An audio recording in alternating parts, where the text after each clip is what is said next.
Good evening from InvestSharp. This is Randy Smotone with your Thursday, March the 11th market update. On the economic front, the weekly jobless claims came in down 6,000 to 462,000. The international trade number was better than expected, coming in at minus 37.3 billion.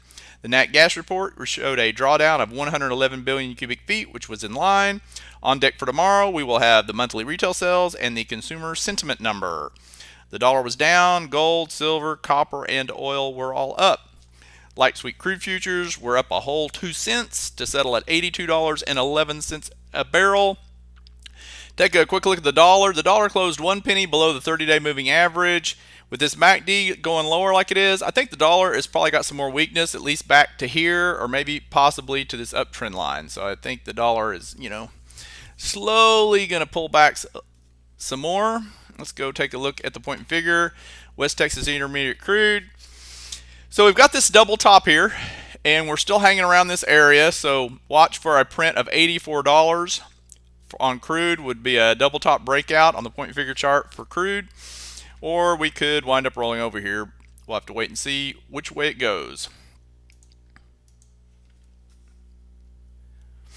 Let's go take a look at the Dow. Dow closed up 44 points to 10,611. S&P closed up 5 points to 1,150, right at resistance. The Nasdaq closed up 9 points to 2,368, and the Russell closed up 2 points to 677. The Dow was the largest percent gainer, up 0.42%, and the Russell was the weakest today, up 0.34%.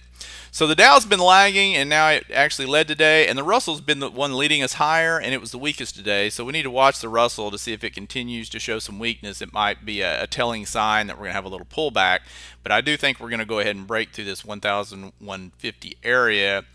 I mean, the MACDs are good on all the charts, so I don't see, even if we had some type of a small pullback, I still think we would turn it and break higher. So let's look at the SPX here. So again, here was my target, was somewhere up in the 1,160s to 70. MACD up here is higher than it was previously when we were here, which typically means we're probably going to go higher. So its charts are looking pretty good. Let's look at gold. Gold. It's got some, it could possibly, it closed right at the 30, so I don't know if that 30 is going to serve as support. Plus it's middle of this candle here, so gold's looking all right. Silver, we had a bigger seller here, but we do have support, so as long as silver holds this 1650 or something, silver's looking all right.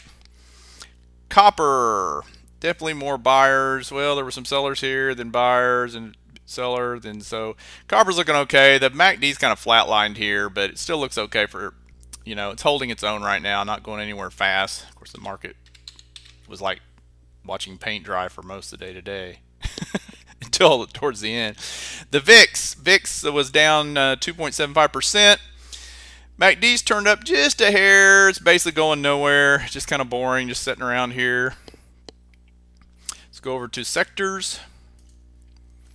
13 of the 16 sectors we follow finished in the green today. The bank index had the largest percent gain, up 1.72%. The home construction index was the weakest today, down 0.43%. Go take a look at the McClellan. Whoops, I don't want that.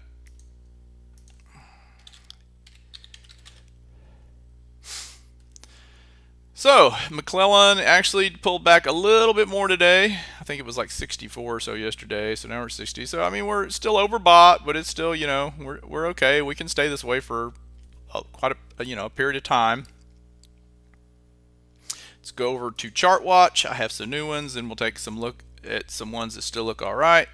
First off, the new ones. Start out with the success factors. Big volume, way above average. Broke out today. Should be good for 16 to 19 and a half, something like that. Should be good for about $3, $3.50 higher. Delcast Systems, another breakout. Had a ascending triangle here, big volume. MACD's looking good. It's got resistance up here, but even if it slows it down, I think you should definitely get some higher prices out of this one as well. Yum. Yum has had a lot of volume. As long as it holds this 36.50, it should be good for higher prices. I would use that as a a stop area. It was somewhere around here, or at least this $36 here. And I would probably bail out, but it probably use this for support. Was this trend line right here? So Yum looks pretty good. Ingersoll Rand. Wasn't tons of volume, but it had decent volume here. Broke out above this, downtrend line. It's kind of a triangle. So it's looking good. I think institutions are out trying to find some stocks that they can buy lower, as opposed to buying the stuff that's all at the top right now.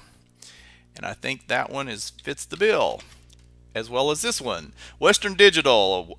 Tons of volume coming in today. It's got possibly support here. It looks like it could be in a falling wedge, a continuation wedge, which would continue the bullish pattern that it's had. So definitely you could get on board here if it breaks out at, say, $38.95, $39 with volume back out of this triangle. Cat, I like this triangle on Cat, so look for it to break out above the triangle. Rambus, same way. I like this triangle, so watch for Rambus to break out.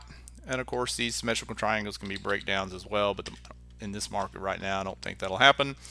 SQM, another little triangle, little pennant, so watch for a breakout there.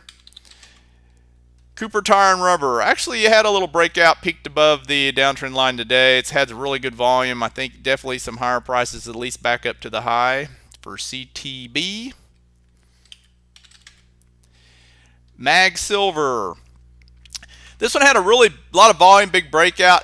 It hit resistance here, and it's got a shooting star. So as long as you can buy it down in here and just have a stop of, as long as it doesn't close below $7 or so, you should be fine, and good for $1 and $1.50 or so higher above here.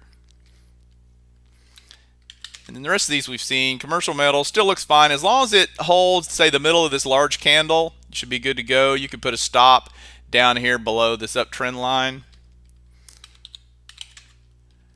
CTCM. This one's slowly probably going to crawl higher. Eventually it may have a breakout, but it still looks really good. I really like this particular pattern.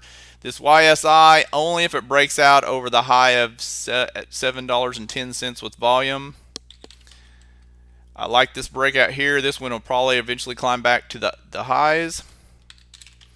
FII broke out today, had resistance, held, and broke out. So it's looking good. Probably at least get back up to this downtrend line. ACN still hanging tough. You could still get in this one as long as it holds that support level. Of course, RIM still looks fine. Probably going to fill the gap. Dell looks good as long as it holds that back of that downtrend line. Marathon looks good for some higher prices.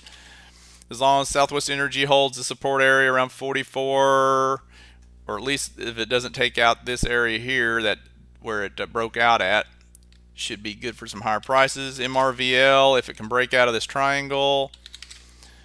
Toll, as long as it holds the back side of that trend line, it should be good for higher prices. Hess, wait until it breaks out. Needs some volume when it does it.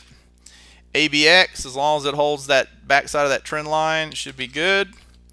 Plum Creek Timber, still holding up. It's got the MACD's looking okay. This thing's just not in any big hurry to go anywhere. You probably want to buy some extra time if you're going to use options on that one. CBI looks good for higher prices. It's going to head back to the high. Rhino, still resting, but as long as it holds that support right there, it's fine. You can buy it. Manpower still looks good for some higher prices, at least back up probably to the 60 level. AKS still looks good as long as it holds this middle here, then you could buy it, get out if it drops below, say, 23 or so, or wait till it breaks out of the triangle. VPrint still looks good. Nice tight consolidation there, probably go higher. Radio Shack still looks good. Should be good to go for probably $24 or so, $24.50, something like that. Let's go take a look at the current market signals. Follow the point and figure chart for the Dow, Nasdaq, S&P. Of course, they all are looking good right now. No changes there. We'll look at the SPX point and figure chart. Whoops.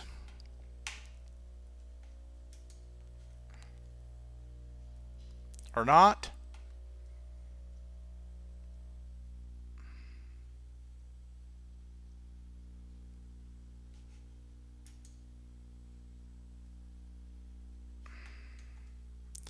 All right, so we're at the double top here. So of course we'd have a double top breakout if we can print 1,160 on the SPX, and so we're looking fine. So that's what took that chart long enough to load, about to wear me out.